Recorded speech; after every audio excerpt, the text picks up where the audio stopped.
last realized that you will be happier without me. I do not blame you, so you must not blame yourself for my action.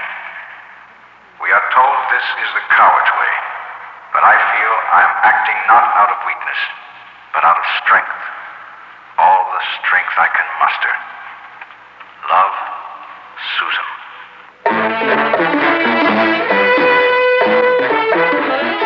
Theater 5 presents To Be or Not to Be, Maybe.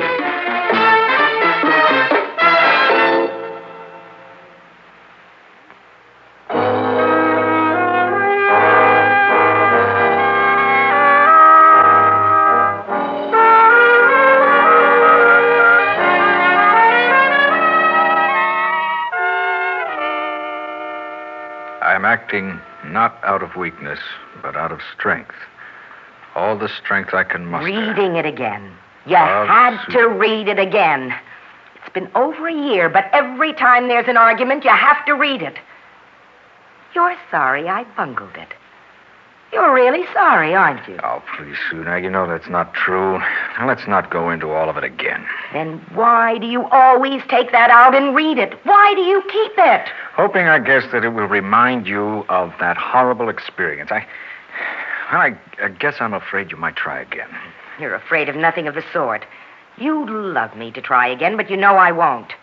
Then I thought I didn't care about my life. Well, now I care.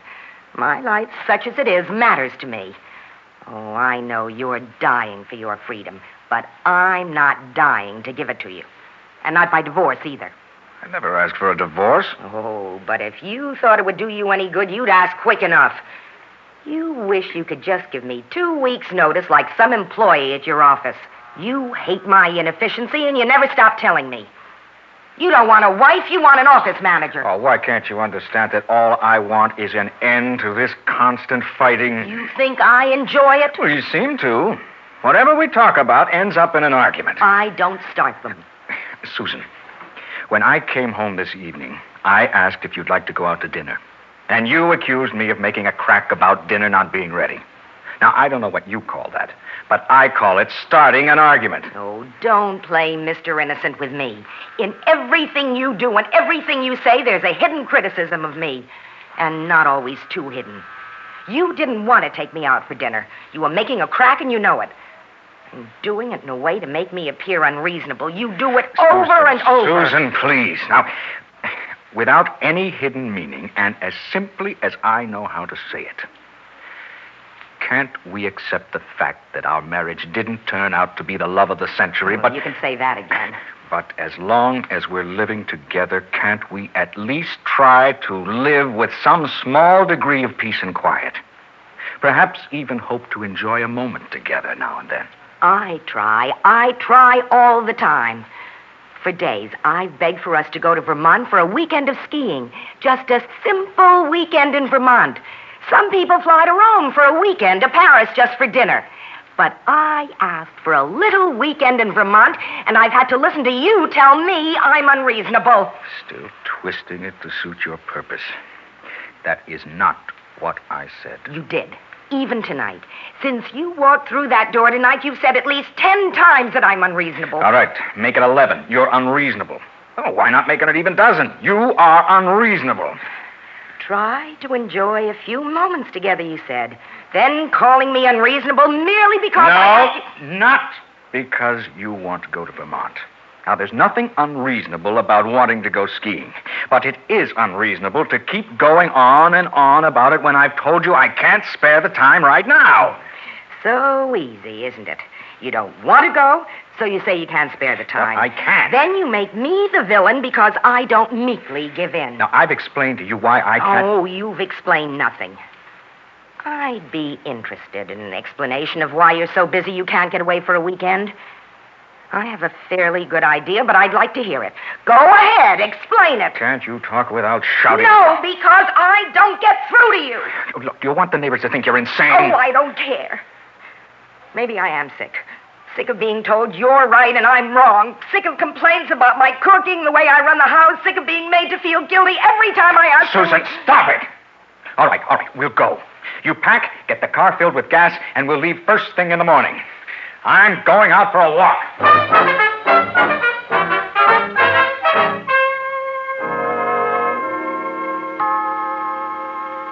It's a fine arrangement for you. When things get too unpleasant at home, you come here. But what about me? Darling, it's not as if I misled you. You were a friend of Susan's. You knew the situation. You accepted it. I did, at first. You mean you don't now? I mean, I don't enjoy sitting here waiting with open arms for you to have a fight with your wife. You don't have to wait long. I'm here more than I'm home. It's not the same. Thank heaven it isn't. I love every minute I spend with you. I like to think you feel the same. I do. But when you aren't here, when you're home, when I'm alone, I start realizing that we have no relationship. Not really. It's what the other woman must always realize in the end. Ah, don't say that. You're not the other woman. No? Then what am I? The woman I love. Do you? Where are you when I have a problem and need you? I can't come to you. What about the times that I don't feel well? Or I'm just plain lonely. I can't even call you. Darling, I'm aware of that. And I don't like it either. And I try to make it up to you. You come here and complain to me about Sue, of how miserable you are. I'm expected to soothe you and baby you like a little boy who got into a fight on the way home from school. I want to be a mother, but not that kind. I love you, Harold, but there's no future for us. Well, perhaps if we go to Sue, if we explain, perhaps she'll give me a divorce. Oh, you know better than that. We both do.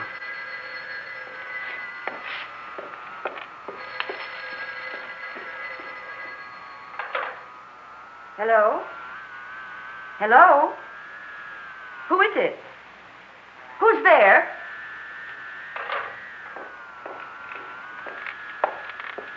Strange. There's no answer, but the line was open. Oh, wrong number, probably. Harold, do you think Sue could suspect us? No, I'm sure not. Well, at times recently I've wondered. No, well, if she did, we'd hear about it, believe me. I'm not so certain. And just now, the telephone, I could almost sense her at the other end. Oh, you imagined it. Perfectly natural under the circumstances. Now, forget it. Here, let me get you another drink. No, I don't want one. I'm tired. I really think you ought to leave. Go home, please. I can't leave you now, not after the way you've been talking. Staying another hour, 2 hours, what would that solve? I can't leave when you're upset. Laurie, Yes? Susan did try to take her life once, remember? Of course I remember. Maybe she will again. Harold, please. You're trying to hold on to me by holding out false hopes that somehow, some way, things will be different. But she did try once. We don't know she won't. Yes, we do. She had no intention of suicide. It was just another one of her sick tricks. She wanted to frighten you, make you sorry for her. And it worked. I do feel sorry for her. She'll try again. I'll make sure she does. Harold, what do you mean? There are ways. I've thought about it. She'll try again. And want to or not, this time she'll succeed.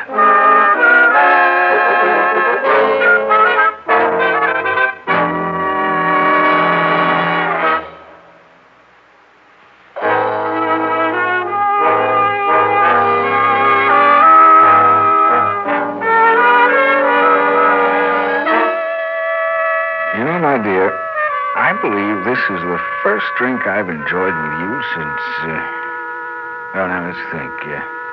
It must have been our 5th anniversary.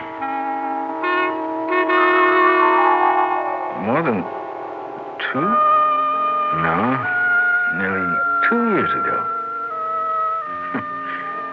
I wish you could know what a pleasure it is.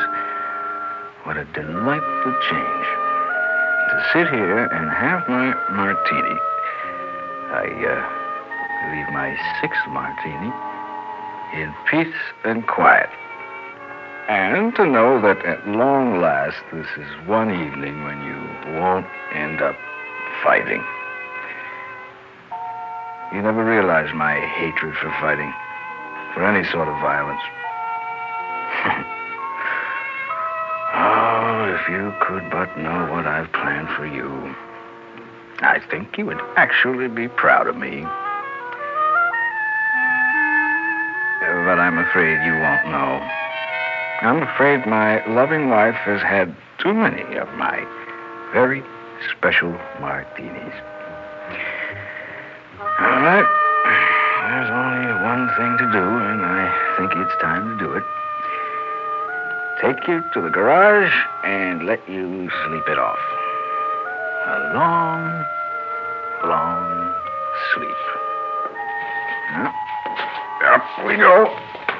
I hate to say it, my love, but you're heavier than when I carried you across the threshold. But I didn't carry you, did I?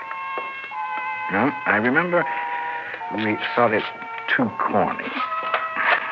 Well, maybe that's where we made our first mistake. People like us shouldn't fear being corny. Now, down you go.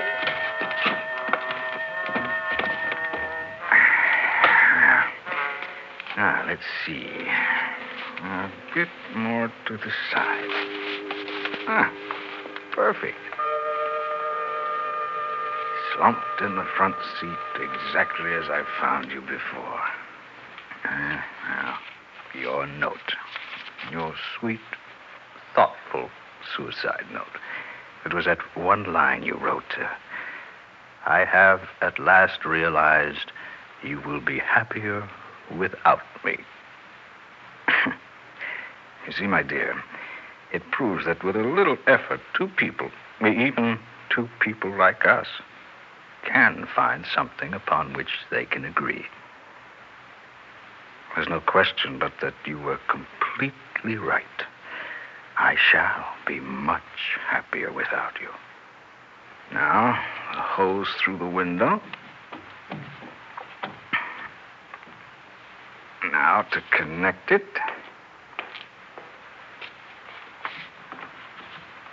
Sorry if I'm slow, but I haven't had your experience at this sort of thing. There now. The keys. Put them in the ignition and turn them. Have a pleasant trip.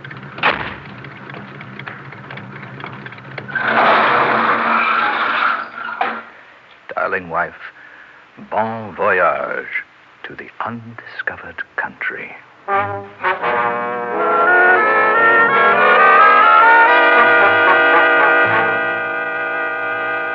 The undiscovered country from which no traveler returns. And that's the whole story. Now, Laurie, let's drink to our future together. Don't you think you've had enough to drink? It isn't going to be easy for you. You'll need a clear head. My head has never been clearer. I don't know how you can be so calm after... Don't be afraid. Say it. Murder. Well, frankly, I'm surprised, too, but there is something very sobering about murder. Now, let's go over it all again. Maybe there's something important you overlooked. I don't want to keep talking about it. I've thought of everything. Drink your drink and please stop worrying. What about an autopsy? Wouldn't they find traces of the sleeping powder or whatever it was? There's not likely to be one. There's the suicide note written in her handwriting, and there's the record of her previous attempt. It's natural for such a person to try again. There's no reason for suspicion. Even so, there could be an autopsy. It wouldn't matter. The drug was prescribed by her doctor and purchased by her from our druggist. But won't the police wonder why she didn't just take an overdose? They might, but I doubt if she'll be able to tell them. But the record will show she tried this route before. But why the drug first? Well, if it were you, wouldn't you rather be drowsy and falling asleep than just sit there smelling the carbon monoxide? I suppose. There's your answer. Darling, you must believe me. I thought of all these things. Won't the police wonder where you've been during the past 2 hours since you had a drink with her? Probably. Well, what will you tell them? The truth. That I was here. She and I got into an argument. I left and came over here until she had a chance to calm down. You know, darling, you're beginning to sound like a district attorney. I'm sorry. I didn't mean to. But if you plan to use me as an alibi to involve me, then I think Laurie, you're already involved. I did it for you. Now, let's please stop talking about what's been done and start making plans for ourselves. We can't. Not now. Why not? Now we'll be free to marry. Not right away, of course, but in a few months. Well, that's what you wanted. Not like this. I didn't think you'd, well... Murder my wife for you?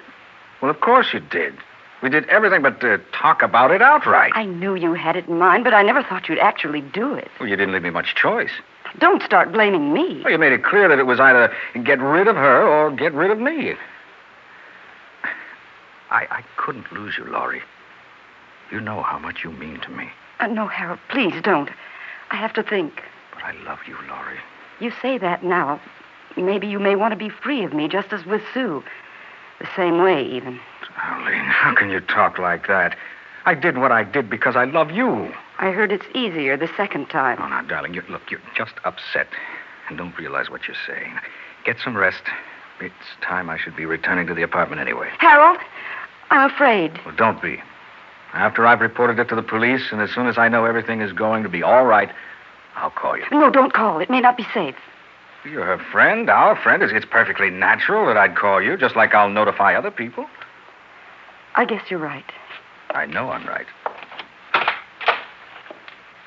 Goodbye, darling. Goodbye. And try not to worry. I'll try.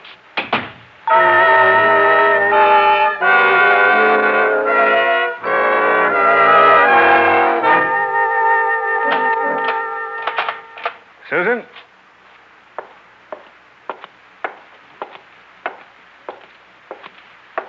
Who's there? Mr. King? What? Who are you? What are you doing here? I'm sorry I frightened you. Who are you? And where's my wife? I'm Lieutenant Young. We found this note. It's addressed to you. Let me see it. Oh, no. Susan, no, not again. Where is she, Lieutenant? I want to see my wife. Where is she? Here I am, darling. Susan, I thought that... Oh, I know what you thought. But as you can see, you were mistaken. I'm afraid I don't understand. But... No, I'm sure you don't. But it's really quite simple. Oh, please don't think it was your fault. You were very clever, as always. And your plan was obviously thought out carefully and logically. However, your bungling wife merely bungled again. Bungled? How do you mean, bungled? Remember when you told me to fill the car up with gas? Well, you know how stupid I am. You're always reminding me. I forgot to do it. The car only ran for a few minutes. It's difficult to make them run without gas. But at least you're not without me. Correction, Mrs. King. I'd say he'll be without you for, well, if he's lucky, only 10 years. Correction, Lieutenant. Only 10 years if he's unlucky.